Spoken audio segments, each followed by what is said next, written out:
Bismillahirrahmanirrahim. Assalamualaikum warahmatullahi wabarakatuh. Perkenalkan, nama saya Fajri Zaldiansyah dengan NIM 2401030130 dari kelas 2A Ilmu Komunikasi. Di sini, saya ingin mempresentasikan hasil review buku yang telah saya buat. Saya mendapatkan judul tentang pendidikan model pesantren dan karakteristik. Lalu di sini ada latar belakang. Pesantren merupakan lembaga pendidikan khas Indonesia yang telah lama tumbuh dan berkembang di masyarakat. Lembaga ini mempunyai sejarah yang mengakar sebagai sebuah subkultur masyarakat Islam di Indonesia yang menularkan ajaran Islam secara sistematis. Pondok pesantren berasal dari bahasa Arab, yakni fundoik, yang berarti penginapan asrama atau wisma sederhana. Karena pondok memang sebagai tempat menampung sederhana dari para pelajar atau santri yang jauh dari tempat tinggal asalnya. Menurut Manfred dalam Zimap, kata pesantren itu berasal dari santri yang diimbuhi awalan P dan akhiran yang berarti menunjukkan tempat. Makna artinya adalah tempat para santri. Pendidikan pesantren meliputi pendidikan Islam, dakwah, pengembangan, kemasyarakatan, dan pendidikan lain yang sejenisnya. Para peserta didik pada pesantren disebut santri, yang umumnya pesantren disebut dengan istilah pondok pesantren. Lalu di sini ada pendidikan model pondok pesantren.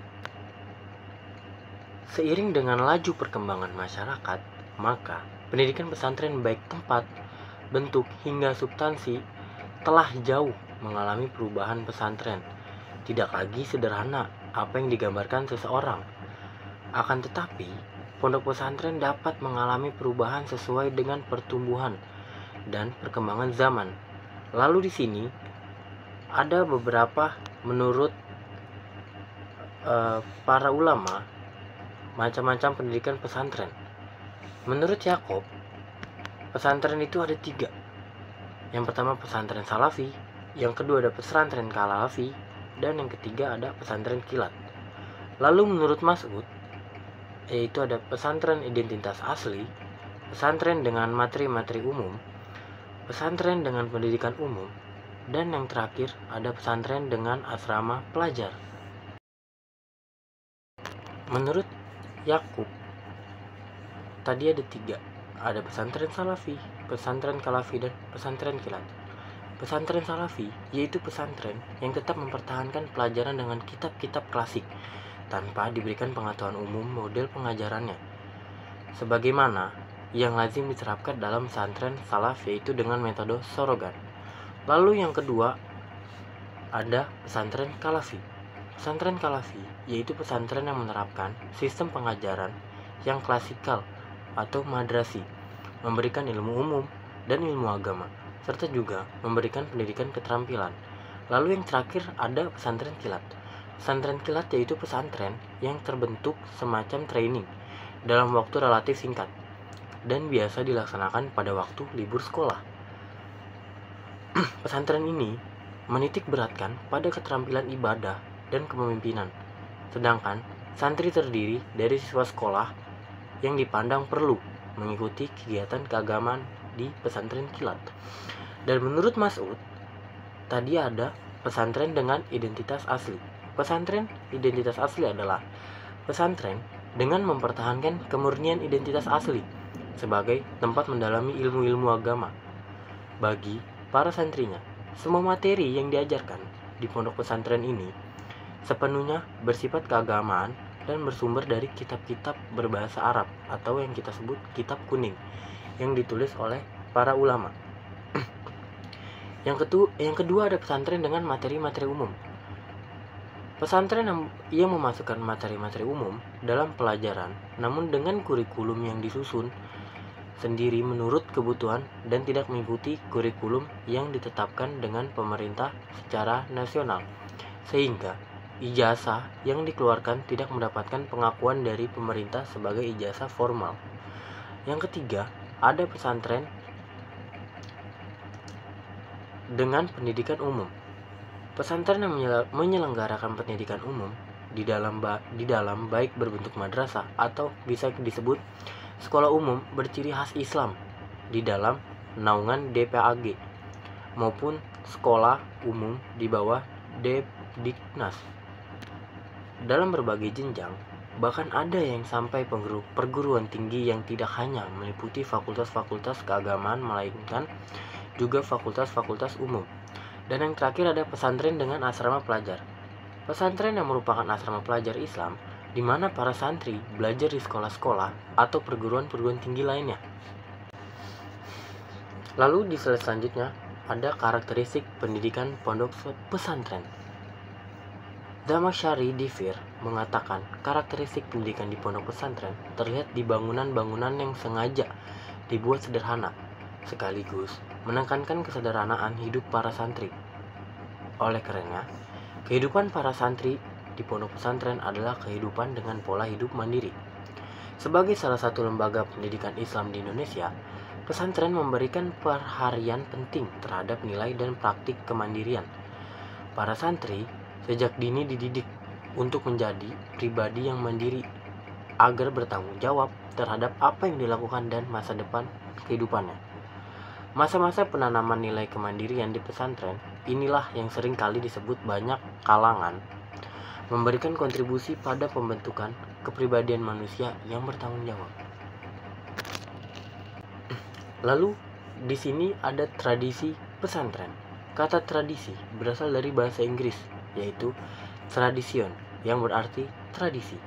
Dalam bahasa Indonesia, tradisi diartikan sebagai segala sesuatu seperti contohnya ada adat, kepercayaan, kebiasaan, ajaran, dan sebagainya yang turun-temurun dari nenek moyang kita hingga anak cucu kita. Kata adat berasal dari bahasa Arab, jamaknya awaid yang artinya habit, kebiasaan, wont, custom, usage. Kebiasaan adat-adat, istiadat, pemakaian, dan praktik atau amalan. Lalu di sini ada macam-macam tradisi yang ada di pesantren. Yang pertama ada tradisi rihlah ilmiah. Yang kedua ada tradisi menulis buku. Yang ketiga ada tradisi meneliti. Yang keempat ada tradisi membaca kitab kuning. Yang kelima ada tradisi berbahasa Arab. Dan yang terakhir ada tradisi mengamalkan tarekat. Lalu di sini ada sistem pembelajaran pondok pesantren. Sistem penyelenggaraan pendidikan di pesantren pada mulanya memiliki keunikan tersendiri dibanding sistem pendidikan lain. Sistem pendidikan di pesantren tersebut sebagaimana dijelaskan oleh Abdul Mujib dan Muzakir. Yang pertama, sistem pendidikan pesantren menurut Abdul Mujib dan Yusuf Muzakir. Lalu yang kedua, menggunakan sistem pendidikan tradisional dengan ciri adanya kebebasan penuh dalam proses pembelajarannya. Terjadinya hubungan interaksi antara kiai dan santri. Yang ketiga, ada pola kehidupan di pesantren, menonjolkan semangat demokrasi dalam praktik memecahkan masalah-masalah internal non-kurikuler. Yang keempat, ada para santri dan menempuh pendidikan pesantren tidak berorientasi semata-mata mencari ijazah dan gelar. Yang terakhir ada kultur pendidikan diarahkan untuk membangun dan membekali para santri agar hidup sederhana, memiliki idealis, persaudaraan, persamaan, percaya diri, dan kebersamaan, serta memiliki keberanian untuk siap hidup di masa depan. Lalu di sini ada tujuan pendidikan pondok pesantren. Tujuan diselenggarakan pendidikan pesantren secara umum adalah membimbing peserta didik atau santri untuk menjadi manusia yang memiliki kepribadian Islami, yang dengan bekal ilmu agamanya berasa sanggup menjadi mubalik untuk menyebarkan ajaran Islam dalam masyarakat sekitar melalui ilmu dan amalannya.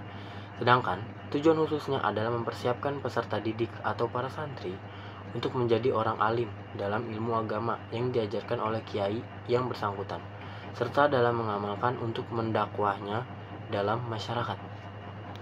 Lalu, tujuan umumnya yaitu membina warga negara agar berkepribadian muslim dengan ajaran-ajaran agama Islam dan menanamkan rasa keagamaan tersebut dalam semua segi kehidupannya. serta menjadikannya sebagai orang yang berguna bagi agama, masyarakat, dan negara. Lalu, ada tujuan khususnya.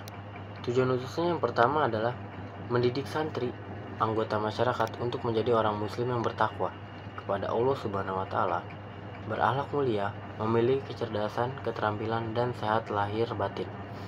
Yang kedua, mendidik siswa atau santri untuk menjadi manusia muslim selaku kader-kader ulama dan mubalik yang berjiwa ikhlas, tabah, tangguh, wira swasta dalam mengembangkan syariat Islam secara utuh dan dinamis. Lalu yang ketiga, mendidik siswa atau santri untuk memperoleh kepribadian dan mempertebal semangat kebangsaan agar dapat menumbuhkan manusia-manusia pembangun bangsa dan negara. Yang keempat, mendidik penyuluh pembangunan mikro atau keluarga dan regional atau pedesaan masyarakat di lingkungannya.